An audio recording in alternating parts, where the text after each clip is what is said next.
What's good, ladies and gentlemen? So today I want to discuss the difference between knowledge and intellect because I believe there's as wide a chasm between these two concepts as there is in the wealth gap between the poorest 0.1% of people in America and the wealthiest 0.1% of people in America. Because we often mistake knowledge for intellect because simply because of our experience with our academic system. And in this case, it doesn't even matter if you're American, if you're Brazilian, if you're Portuguese, Japanese, Chinese, Korean, South African, Kenyan, Guatemalan, Brazilian, Mexican, Canadian. It does not matter. Your experience within the academic system, unless you're homeschooled, is going to be the same, in which we all experience for many, many years a behavioral reward system that is modeled off of rewarding students with the best rote memorization skills with the highest exam grades and therefore the highest GPAs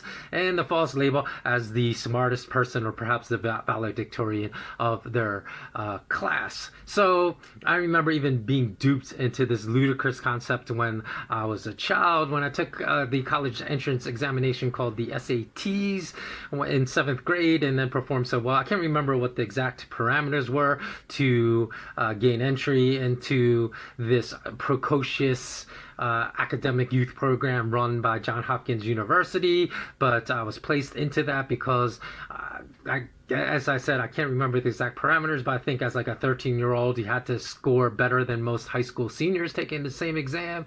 So the fact that I was better at solving equations, puzzles, and word games than most other people in the nation didn't mean I was smarter than everyone else. Although, because of the folly of youth and the self-absorption of youth, I'm sure I believed I was much smarter than everyone else, simply due to those parameters and quite false parameters back then.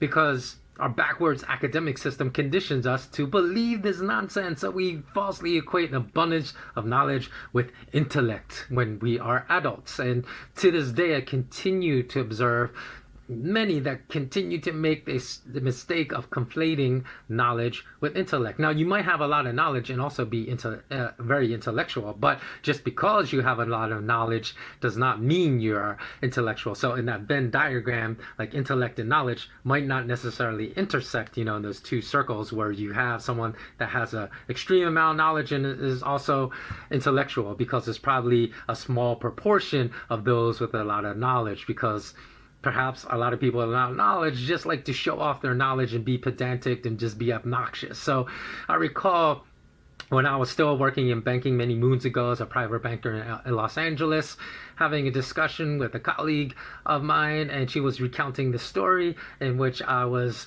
telling her the differences in the anatomy between a male and female brain and how these anatomical differences translated into the differences in the way men and women think.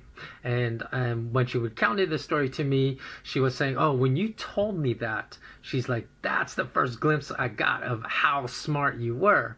Now, ironically, again, like you could train a chimpanzee, if a chimpanzee could talk, to just read a book about neurobiology and just recite the exact same things that I told her, and it wouldn't mean that chimpanzee was the smartest chimp in the jungle, So I just happened to know this knowledge because I majored in neurobiology in university and I minored in psychology. So it was just knowledge that was stuffed into my brain when I was in uni.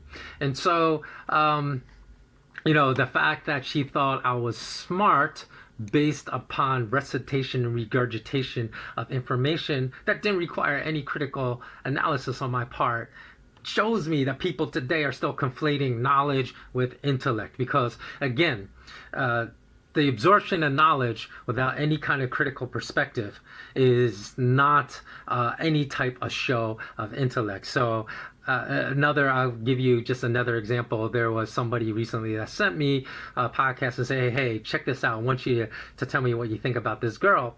And this girl happened to be, my friend told me, like a big YouTube makeup tutorial blogger that apparently got very wealthy off of her channel blew up and she was one of the top makeup tutorial girls. I think this was like many years ago because I didn't know who this person was, but this person was now speaking about Bitcoin on a podcast, and my friend said, let me know what you think about her because I think she's really smart, and look at how she was once just talking about makeup and now she knows so much about finance. So I fast forwarded to the part where my friend told me she was talking about Bitcoin, and she said nothing new that wasn't already part of the consensus narrative that every Bitcoin advocate or any person in the Bitcoin community has regurgitated. The part about Bitcoin being decentralized, part about Bitcoin being digital gold. She also made some comments about how she believed Bitcoin was the future. It was the best iteration of any currency that ever existed in the history of the world, which is not true. So within just the first couple minutes, there's so many things she said that was just regurgitation of information that was completely false. The things she mentioned about gold were wrong. The things she mentioned about Bitcoin were wrong. And I know this because I told my Patreons, and there's, an element of luck to the timing, but not to what was going to happen, because I predicted to my Patreons when Bitcoin reached $20,000 in price at the end of 2017, that price was going to get cut in half. And that was based upon the introduction of the Bitcoin was it Bitcoin futures contracts that started trading. And I said, once, the bankers have turned Bitcoin into this derivative product, then that also destroys some of the strengths of Bitcoin and makes it much easier to manipulate. So you really have to understand how paper derivative products work. And I understood because I've been studying gold futures products for, 20 years basically. So I understood how they use gold futures contracts in London and New York to suppress the price of gold, and I felt they were going to do the exact same thing to Bitcoin as well. So I predicted it would get cut in half. I didn't think it would be cut in half in such a condensed period of time, but once it got cut in half, I looked at the data again and said it's going to get cut in half again to 5,000. And even then I wasn't aggressive enough because eventually it fell within less than a year from $20,000 to $3,000. So given that my understanding of the mechanisms and the manipulation mechanisms that bankers use, and people said, it's crazy, the Chinese are doing this, they're manipulating the price downward and caused it to crash. And I said, no, you guys don't understand, because you're just regurgitating information you hear in the mainstream financial shows, which you can't trust. You have to dig much deeper and apply your critical analysis. And I'm not saying my critical analysis is always correct. There are some instances when I've been incorrect about certain predictions, but intellect is just basically being able to have the capacity to assess something analytically, information that's presented to you, and be able to restructure it, reframe the information that's presented to you, the input, so the output you present is not the same. So you're presenting some kind of fresh new perspective that people haven't considered.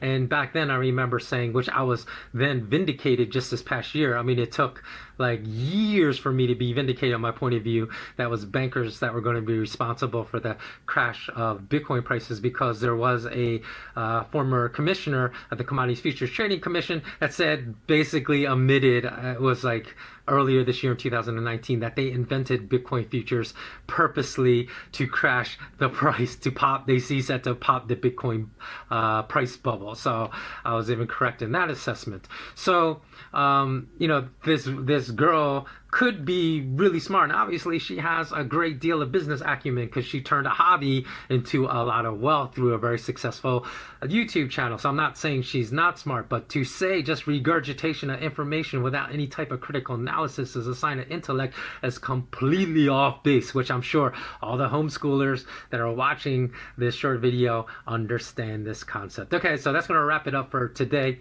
I'm going to actually continue with this in a much longer podcast for my patrons only. So if you're interested, go check me out on patreon.com/SK Wealth Academy. And until next time, remain intensely curious and have a blessed day. Take care.